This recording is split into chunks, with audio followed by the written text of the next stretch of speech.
Hello everyone, FPL Raptor here and welcome back to another video on my YouTube channel. In today's video we have my early thoughts and transfer plans ahead of Game Week 4, and we'll also discuss what was a pretty crazy transfer deadline day and what some of those transfers mean for FPL. If you do enjoy today's video, please do smash that like button. If you're new around here, make sure to subscribe as well. But without further ado, let's jump into it.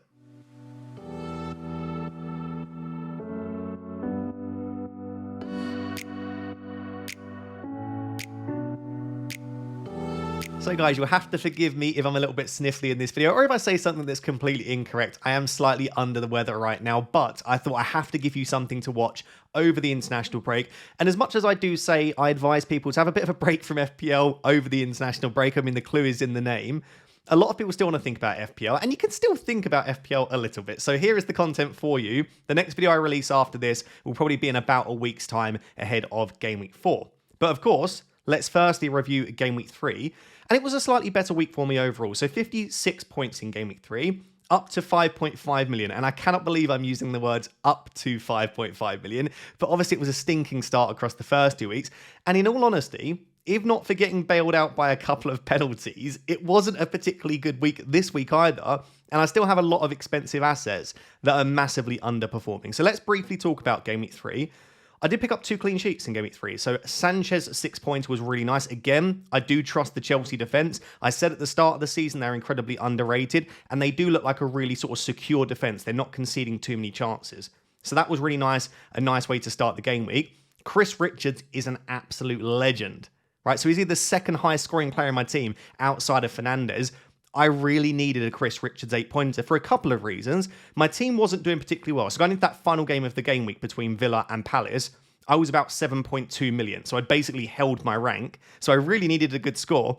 But also, if you remember, throughout the week I was debating, do I start Richards or do I start Juve? And actually, at the start of the week, I had Juve in my team. I just felt, I don't know, something inside, like a bit of a gut feeling. It just felt like I could see Juve doing something. I didn't expect a 10-pointer. And I certainly didn't expect a clean sheet. But the man goes and delivers an assist and a clean sheet and bonus. And I'm like, oh, God, Chris Richards is never going to get me anything. That's going to be a huge swing. So whilst I still would have been better off playing Juve, I'm very happy that Richards delivered something. And the other good thing about Richards for this one is that he finally got his defensive contributions. One of the main reasons for picking him was last season, he looked like he'd be really good for defensive contributions. And he hadn't really achieved that in the opening 2. And players like Lacroix were absolutely delivering. So I was like, have I made a mistake? But really good performance, and Palace continued to look really strong defensively. Pedro Porro also picked up defensive contributions, which is lovely. So he comes away with a 4-pointer. And the most disappointing defender across the first 3 game weeks for me, is actually Nico Williams with a 1-pointer. Again, no clean sheets for Nottingham Forest. I at least feel slightly happy that I didn't spend 5.5 on Murillo or Milenkovic. But yeah, Nico Williams has been pretty stinky overall, and we'll discuss a little bit later that I do have some possible transfer plans which might involve selling him, especially given the business that Nottingham Forest did on transfer deadline day. The midfield has been absolutely rubbish. It's been rubbish for the first 3 game weeks overall. It's not just Game Week 3. Florian Wirtz and Mohamed Salah in particular have been so disappointing from an FPL and footballing perspective. If you've watched Liverpool in the opening 3, they've arguably been 2 of Liverpool's worst players. The one saving grace with Wirtz and Salah is that the ISAK signing, as we'll discuss, I don't think should affect their minutes too much, whereas players like Ekitike and Gakpo, it could affect them a little bit more. So minutes-wise, you would imagine they're still fairly secure. And I would say at least on Florian Wirtz, in the second half, and maybe this is just my opinion, I've not really been on social media much across the last few days, but I thought Florian Wirtz was much better in that second half. He created a couple of chances, he was linking up play quite well. That was the first sort of 30 minutes or so at the back end of the game of Florian Wirtz that we've seen where I've been like, hang on a second, this is what Liverpool thought they were getting when they spent all of that money. And of course, you need to give him a bit of time, but generally the 2 of them have been so disappointing. And Salah in particular, that was another absolute generational stinker. His first touch, he literally looks like an amateur level footballer. His first touch at the moment, it's like a trampoline touch. I don't know what's happened to him, but we did say going into the start of the season that he's not been very good for most of 2025. In pre-season, he didn't look particularly good. So it's interesting because obviously we're going into Burnley and we'll discuss captaincy and stuff. It feels crazy to even consider captaining anyone other than Salah if you own him, but he's just not been particularly impressive. So yeah, very disappointing from the pair of them again. Tajani Reinders, I don't mind because he's very cheap. he obviously can't continue to blank every single game. Like, if he's blanking in 4 and 5 and 6, then we might have an issue on our hands. But at his price, he isn't the one that should be carrying my team. And I obviously brought in Mohamed Kudus this week, along with Jean-Philippe Mateta. So those were the two transfers in. My alternative was Ismail Assar, who went and got a return. So that is a bit frustrating. And Spurs created absolutely nothing in that game. But then again, I'm not too stressed. Again, at Kudus' price, I'm not expecting returns every week. And the fixtures coming up are still really nice for him. The only midfielder then to return, my top scoring player and my captain, was Bruno Fernandes. Now, I got told by many, many people that this was a terrible decision. And obviously, without the penalty, it may well have been. But no one else really went and delivered for me. If I'd have captained Salah instead, or Mateta, or like a lot of people did, captain Chris Wood, that didn't necessarily turn out much better. Even João Pedro goes and gets a 9-pointer. So Bruno delivers. And the thing is with Bruno, I think he created 6 chances in that game. He picked up defensive contributions as well after the first half. And he is on penalties, and he's always on the pitch.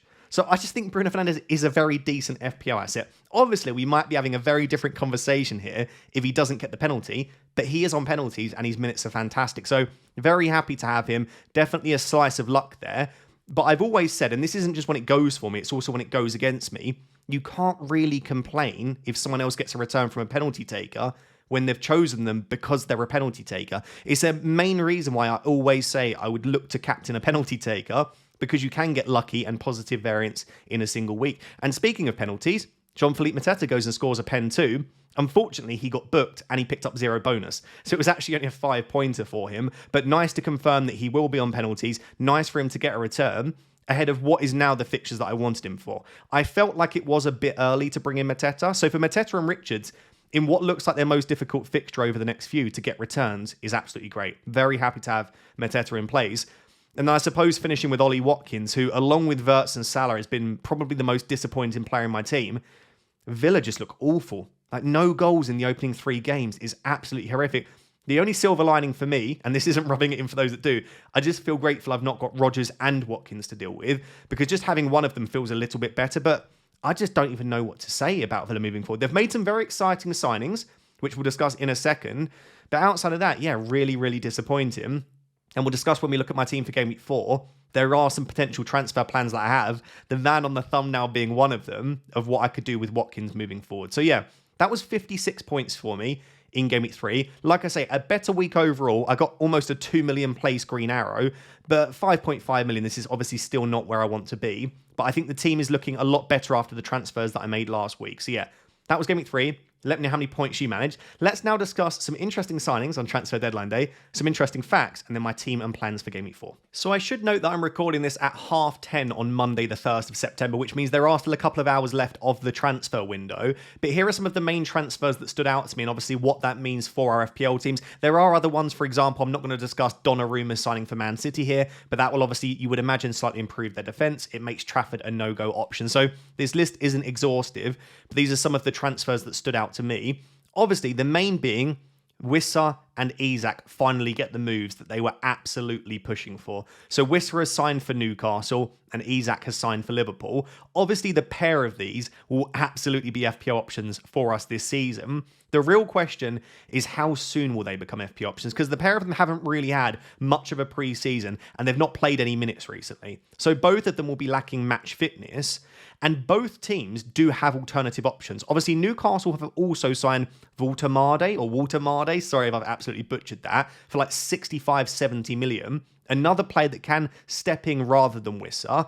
They could, of course, once Anthony Gordon's back, play him as the 9. Like, they have other alternative options. So Wissa doesn't have to go straight into the starting 11. And obviously with Liverpool, Gakpo, Ekitike, Salah, Wirtz, that sort of front 4 has been working well for them. They've been scoring goals. So neither of these players have to go straight in, and that would be my big concern with buying them straight away ahead of Game Week 4, is unless we get something in the press conferences or something from a reliable journalist which suggests that they look likely to start, it's just like, do you need to take that risk immediately? I suppose with both of them, the good thing is, though, they have cracking fixtures in Game Week 4, so it might be worth the risk. I think Wissa for now, given there are other really good options like Chris Wood, João Pedro, Mateta around that price, even Ilson, I thought looked really good in Game Week 3, you don't really need to take the risk. ISAK is definitely the more tempting one because no one else is really like ISAK. He's at a very unique price point. There's no one really in and around him. You've obviously got Watkins and Gyökeres at that cheaper price. You can go all the way up to Haaland, but you've got no one in and around that ISAK price. And once he does get into the 11 for Liverpool, you've got a serious player. We know how much of a brilliant goal scorer he is. He could, at some point, I don't think immediately, take penalties. And he's just playing in a team that we have seen over the opening 3 game weeks create chances and score goals. So he is the really, really tempting one. And especially if you're sat there with Ollie Watkins in your team and money in the bank, I can absolutely understand the desire to go straight for him. My early belief on this, and it might update throughout the international break, I would be extremely, extremely, extremely surprised if he starts Game Week 4. Because not only is he lacking match fitness again, has not played many minutes, but that Liverpool team, like I say, is playing so well. It would be so harsh to just drop Ekitike or Gakpo straight out of the 11. Or even Florian Wirtz. Like, I've seen some people suggest they might try and play like a 4-4-2 almost, with 2 up top, because they tried that a couple of times in pre-season. I just think that would be incredibly harsh. Why? They don't need to rush him straight into the team. It's not like a Newcastle situation where they've been struggling. They don't have a number 9 at the moment. So, yeah, I just don't think ISAK is an option right now, sadly, as much as I would love him to be. But I would definitely look at what's happening during the international break, see what Arne Slot says in the press conference. If there is looking like there's a good chance that he plays and starts in Game Week 4, I will be very tempted because I have the money in the bank to go straight from Ollie Watkins. So yeah, let's assess that. The other big bit of news around Liverpool was it has been looking like all day, essentially, that Liverpool are guaranteed to get Marc Guéhi for around 30-35 million. He did his medical. The contracts were ready. But unfortunately, Palace were going to sign, I think it was Igor from Brighton. And that deal fell through, which then meant that Palace did not have a replacement for Marc Guéhi. So they pulled the offer, right? The deal is now off. He will not be signing for Liverpool. This means 2 things. Liverpool are looking really shaky, right? Konate picks up an issue, and we know that Konate isn't particularly good in terms of avoiding injuries. And outside of that, they don't have a massive amount of squad depth.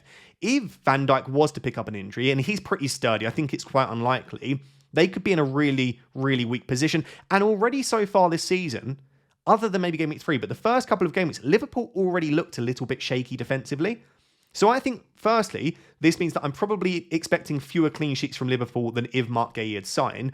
But also, and this is good for my team because I have Chris Richards, and if you have someone like Munoz, it means that Palace will remain a very good defence. Because the concern was if Guéhi comes out, even if they make a really good signing, and we know that Glasner's team is system-based, it would of course make Crystal Palace weaker. So yeah, this makes Liverpool's defence slightly weaker, and it keeps Crystal Palace's defence looking very, very strong. And as a result, I think if you don't have a Palace defender on your watch list right now, you should probably change that and add one of even Marc Guéhi, Lacroix, Munoz, Richards, even Henderson. They've got some really good options in the defence.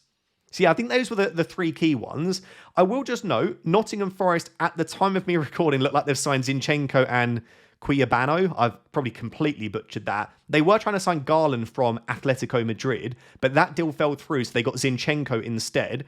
I've seen a few suggestions that Zinchenko might have been signed as almost like a utility player because he can cover in midfield, he can also cover at left back. And this other left back, Cuiabano, he looks like he's one for the future almost. I think they signed him for like 6 million euros. So I am by no means saying that Forest have signed either of these to directly replace Nico Williams or to put him on the bench. I am almost certain that Nico Williams is very much still first choice left back. But the fact that they have signed 2 left backs tells me, and they were going for a third, it tells me that they clearly think that they need some squad depth there. Obviously, being in Europe, if you're telling me that Nico Williams is first choice left back, and I agree with that, then surely he plays the European games. Is there not a chance that in a game like a Burnley or a Sunderland, that Nico Williams gets a bit of a rest? It could, of course, be Ola Aina who gets the rest. Williams pushes out to right back, but it does introduce a little bit more of a worry. There are also positives, though. If he starts every game and comes off around 65, 70 minutes, that's great. I'll give the example of Game Week 3. If Nico Williams had come off at 75, 80, 83, 84 minutes, he would have banked the clean sheet. So it's not always a bad thing if a defender comes off early, but of course, it probably does remove the chance of defensive contribution points because you really need to try and get as many minutes as possible to pick those up. I'm honestly looking for reasons to sell defenders because I really want to buy Munoz ahead of Game Week 4 against Sunderland at home and Nico Williams against Arsenal away. With the slight rotation risk possibility moving forward, he might offer that opportunity.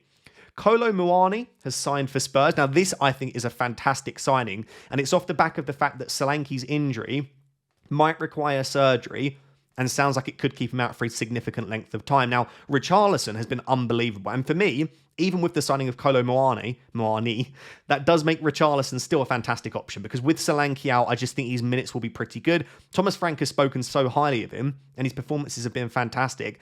But even when Solanke wasn't fully fit and available and was struggling with this injury, Richarlison's still getting like 71, 73, 75 minutes. So I still don't think Richarlison gets close to 90, regardless of who's fit and available. He just doesn't seem like that sort of sturdy player that will play every available minute. Now, does he need that at his price with his fixtures?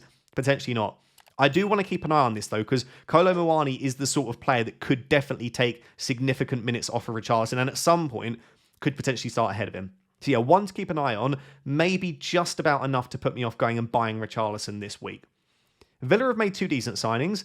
Sancho, I'm a little bit more sceptical about. I think he's 5.9 million in FPL. But Harvey Elliott is some player. And when he's played for Liverpool in the past, like, he's a player that will put up pretty decent underlying data. At 5.4 million, he could become a serious option if he can nail down a starting spot. Now, in terms of exactly where he will play, and Sancho will play, and Rodgers and Marland and Gessend and McGinn and Tielemans, I don't exactly know. My belief is probably, as we saw in Game Week 3, that Tielemans will now drop into a more defensive role. I don't think we'll see too much of Tielemans in the 10 now, because they have enough attacking players to not have to play him in that role. Harvey Elliott is, I think, naturally a number 10, but he loves to drift into those right channels, so I wouldn't be surprised if we see Elliott on the right. Sancho, we know, can play on the left or on the right. You've got Gessend and Marlon that can play on the right. Gessend can play on the left, or they can play as the 9. And then you've got Morgan Rodgers that can play anywhere along that 3. You've also got McGinn and Tielemans that can play in the 10, and McGinn can play on the left or the right. So I guess what I'm saying here is they have multiple players that can play multiple positions. So anyone that sits there and comfortably says this obviously means Rodgers will be on the left or through the 10, I just don't think anyone can say that with certainty. My belief, though, is that Rodgers will probably play a little bit more as the 10 and on the left, because I think they've got so many players now. Gessend, Marland, Elliott, McGinn can play there, that can all play on that right, and Sancho too. But it's a little bit up in the air. Do I think this will massively hurt Watkins or Rodgers' minutes, who are the main 2 that people own? No, not particularly. But definitely keep an eye on, and Harvey Elliott at some point could become a really decent, cheap FPL option. The only other final thing I wanted to mention then is that Guiu has been recalled back to Chelsea. What this now means is that soon in the game, maybe at the time of you watching this, Guiu will become a Chelsea player. If you own 3 Chelsea and Guiu, let's say you've got Palmer, João Pedro, Sanchez and Guiu, that means that the next transfer that you make in FPL, you will be forced to sell one of those Chelsea players. So you won't be forced to make a transfer straight away. You could wait until Game Week 12 if you wanted to, but the next transfer you make will have to be selling Guiu. In terms of whether I think this will make him a better option, no. I asked a lot of Chelsea fans over on X. I was told pretty convincingly that Guiu will not get too many minutes. He definitely won't be starting. It'll either be Neto as the 9 with João Pedro as the 10, or João Pedro as the 9 with Palmer as the 10. They even said there would be some other crazy options where they don't even play with a 9 rather than starting Guiu. So he'll still get minutes off the bench, similar to what we saw as Sunderland. And I guess minutes off the bench for Chelsea is probably better than minutes off the bench for Sunderland, but don't expect too much from him at sort of 4.4 million. So he probably looks like he's still a decent sell. And if you sold him last week, I wouldn't stress too much. So there we go. I think the key pieces of news really, Wissa and ISAK get their moves, keep an eye on them, and Gaze stays, because again, that makes Crystal Palace pretty secure. So guys, 3 game weeks worth of data probably still isn't enough to draw reliable conclusions, because one single event, like let's say someone gets a tap in from 2 yards out, whilst that is still reliable info, that can massively skew the amount of data across a 3 game week sample. So essentially what I'm saying is I'm going to reel off some interesting stats that I've found across the first 3 game weeks here, but take all of them with a pinch of salt and just know that it's not until we get to, for me, 6 game weeks or so, that we start to have at least a reasonable enough sample to draw some reliable conclusions. But let's start with chances created.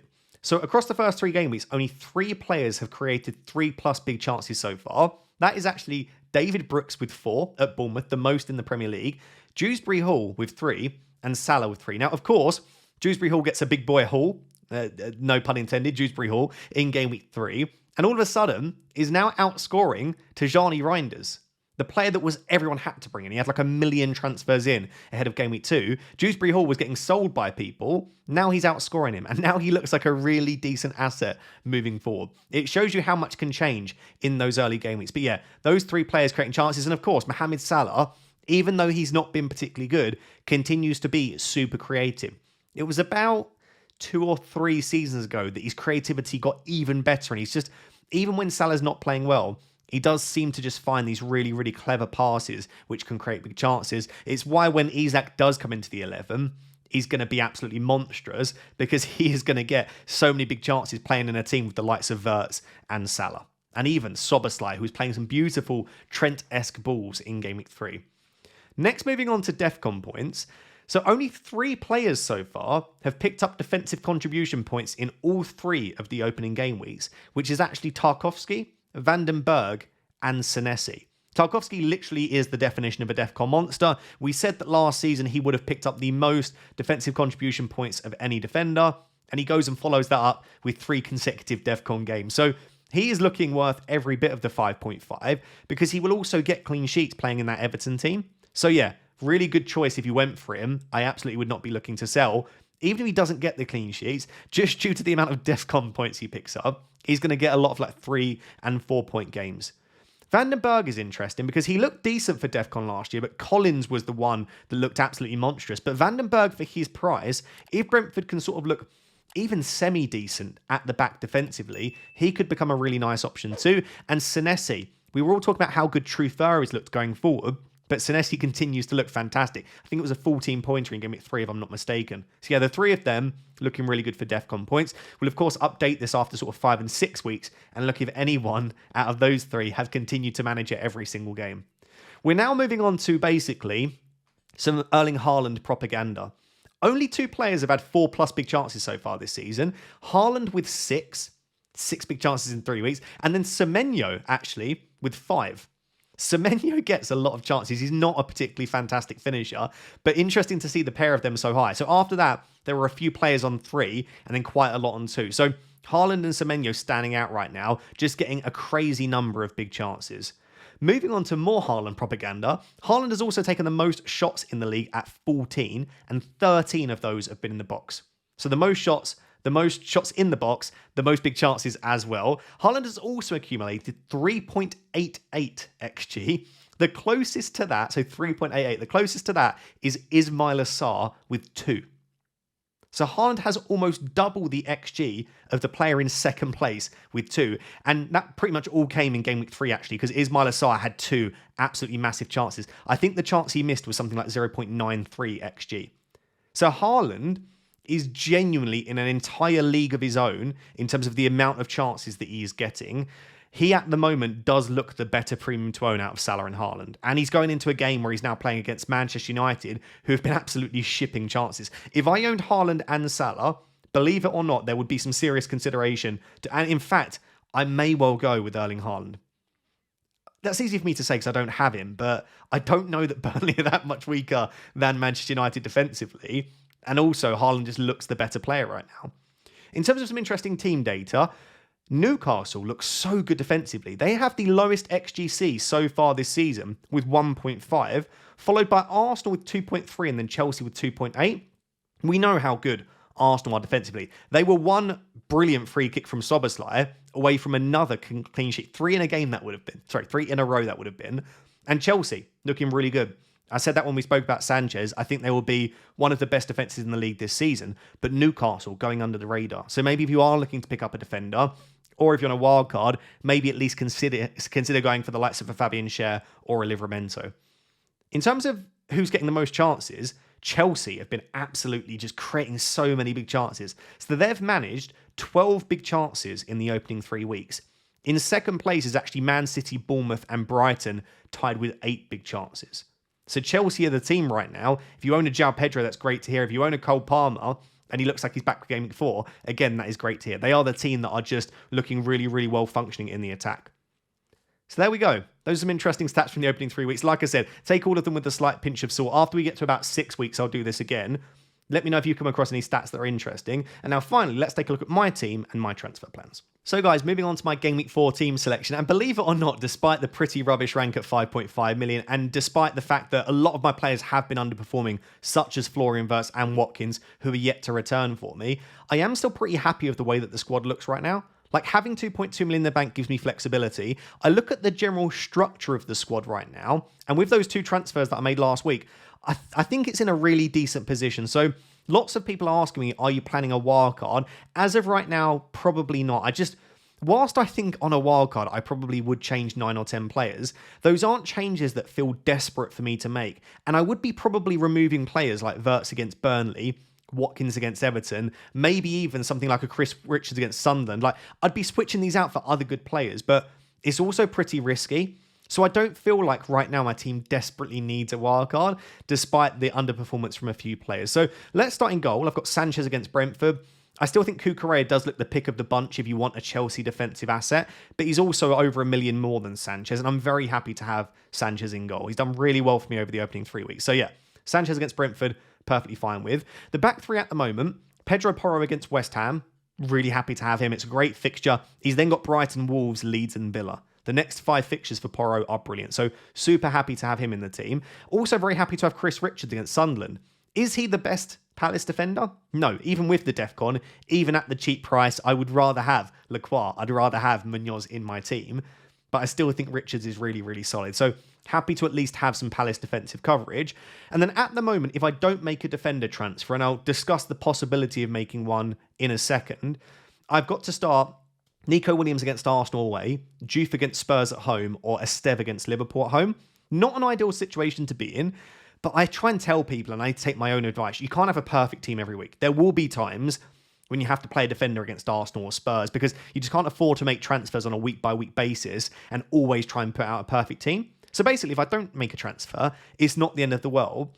In isolation, Juve probably is the slightly better player to play here. He's got a home fixture. Arsenal are a better team than Spurs, despite the fact that Spurs have looked pretty good in the opening 2 weeks, less so in Game Week 3. But the reason I've got Williams in the starting 11 right now is I don't own any Arsenal players, whereas I own Porro and Kudus from Spurs.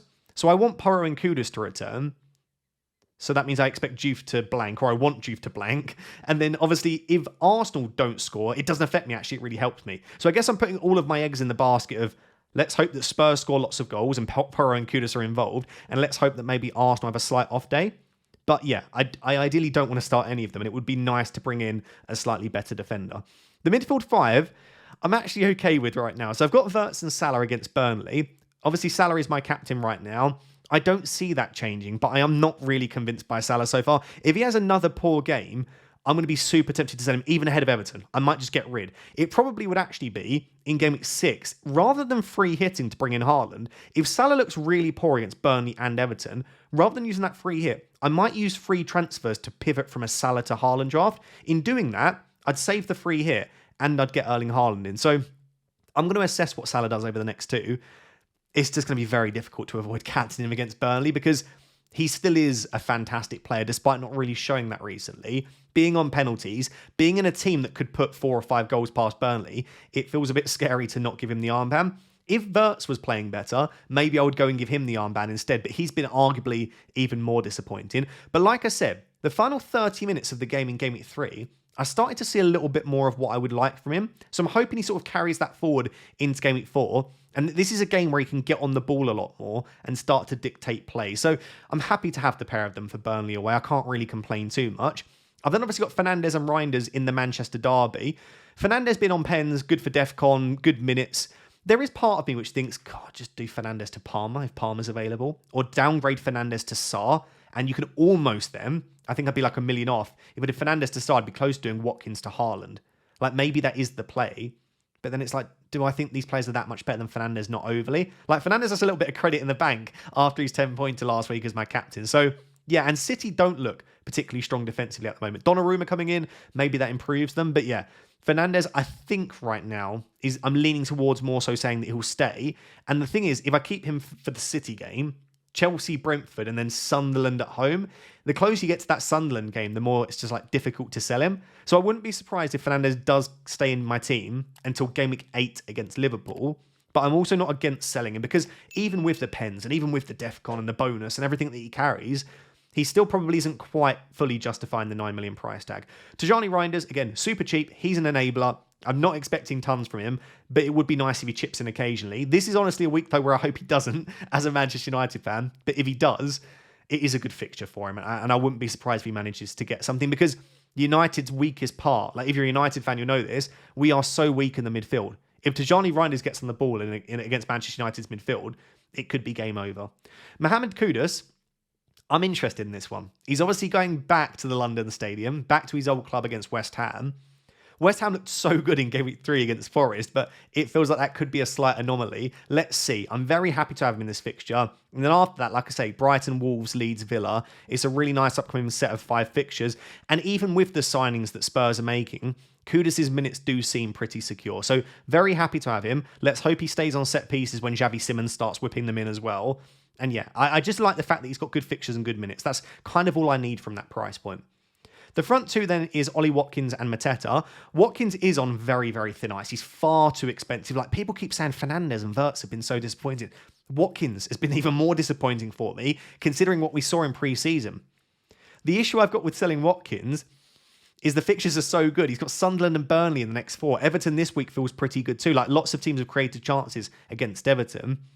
I struggled to sell a player with good fixtures that I know historically is a really good asset. If he struggles against Everton, it's going to be super tempting to sell him, but then he goes into Sunderland. Can you sell an asset before Sunderland? And then you say, fine, if he's disappointing against Sunderland, but then he's got back-to-back home games against Fulham and Burnley. It's so difficult to justify selling, but at the same time, he's just not doing it. So let me know where you stand. I know a lot of people have lost their patience with Rodgers and Watkins, and I can absolutely understand that. Very, very, very happy to have Jean-Philippe Mateta. If I wasn't going to captain Salah this week, it would probably be Mateta. The only thing I will know is Sunderland have looked pretty good defensively. Now, they've had good fixtures overall, but I've been super impressed. They look well organised. They're still creating chances going forward.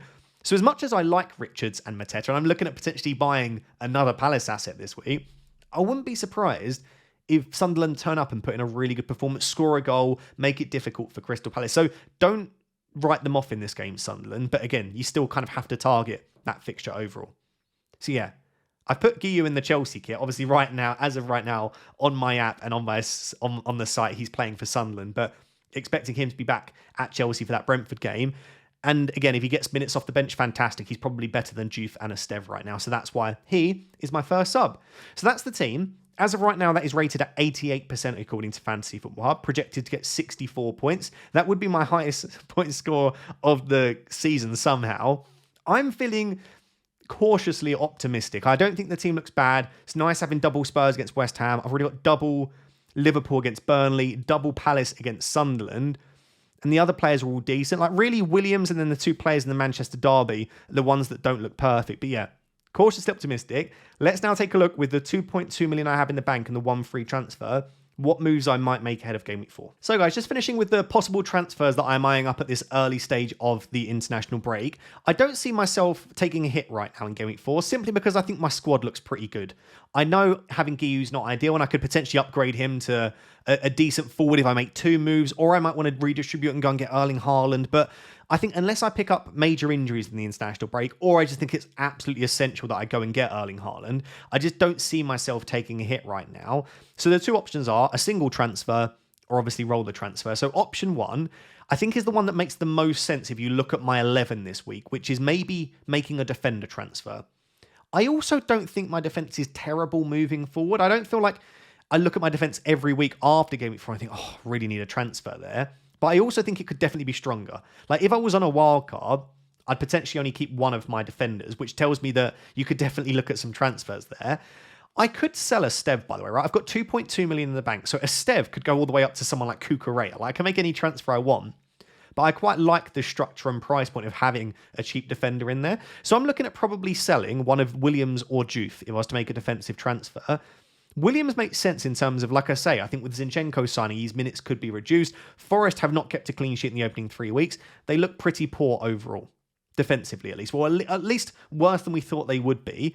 And yes, they've got great fixtures, but one of their good fixtures is in Game Week 6 when I'm potentially looking to free hit. So for those reasons, and him being more expensive than Juve, I could see myself selling Williams. But even after that 10-pointer in Game Week 3, We're also probably not expecting too much from West Ham, and they don't really have many great fixtures over the next 5 or 6 weeks. So one of them could be sold. If I'm going to bring in a defender right now, I spoke about Cucurella, who I still really like, but for me, it's probably Anderson or Munoz. In an ideal world, it's Munoz. Munoz is probably top 3 of my favourite FPL players right now. He was last season. I'd love to have him. I'm kicking myself that I didn't start with him, because if you watched my first draft, you can even go back and take a look at it, ahead of Game Week 1, like when the game first launched, Munoz was the first player that went in. And I actually said in that video, he's being overlooked because he's got Chelsea, and I still think he'll do well over the opening few weeks, and he has. So I'm almost kicking myself because I knew how good of an option he was. And as much as I've got Richards, I'd still like Munoz as well. I don't mind having a double up on the Palace defence, by the way. Like, I still think that would look pretty good. It would block me from getting Sarr if I wanted to in the future, because I'd then have my 3 Palace. But I just think Munoz is probably Palace's best FPL asset. So yeah, he would be the ideal one. So if I did Juve to Munoz, it would cost me $1 million, but I still think I'd still have 1.2 million in the bank, and it would give me such a brilliant defence. This week it would be Munoz and Richards against Sunderland at home, and Porro against West Ham. The other option I've got is just making a defensive switch, but to another cheap defender to leave me that money in the bank. The one that I'd be looking at is Anderson. Really good for DEFCON. Fulham, I think, are a really solid defence, and he's got Leeds at home this week. So that option is there, but I would find it very difficult if I make a defensive transfer not to go out and get Munoz. I just love him. The other option, probably the second, in fact, I've probably ordered these in order of how likely they are. The next option is just going out there and upgrading Tijani Reinders. Because like I said, I don't think he's bad at all, by the way. I think he's great. But would I rather someone like Ismail Assar or Semenyo? I absolutely would. And again, that could still give me a little bit of money in the bank as well. That doesn't use all of my funds, especially if it is Ismail Assar that I go and get. Now, of course, Sarr went off with a hamstring issue. There was an interview after the game where he said he'll be absolutely fine and available for the next game. There were also suggestions it was cramp too. But do bear in mind, even though they were winning 3-0 at that point, they didn't have a viable sub to come on, so they had to play the end of that game with 10 men.